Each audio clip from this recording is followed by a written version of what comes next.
السلام علیکم، میں ہوں جائشہ ربی اور آپ دیکھ رہے ہیں بی بی سی اردو خبر شامل کرتے ہیں۔ وہاڑی سے رپورٹ کر رہے ہیں راجہ شوکت علی بھٹی۔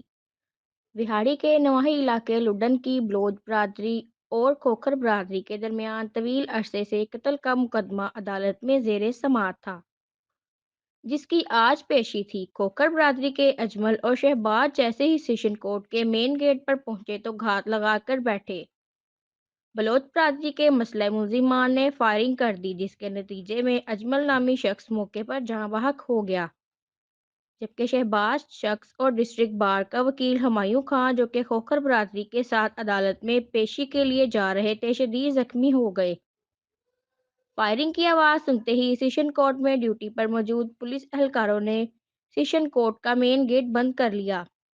ملزمان نے مقتول کو 7 فائر مارے، جبکہ ملزمان فائرنگ کرتے ہوئے موقع سے فرار ہونے میں کامیاب ہو گئے۔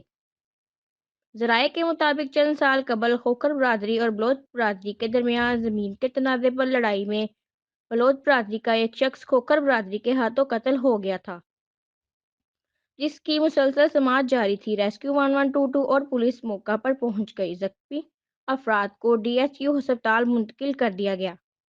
مزید خبریں اور اپڈیٹس کے لیے دیکھتے رہیں بی بی سی اردو۔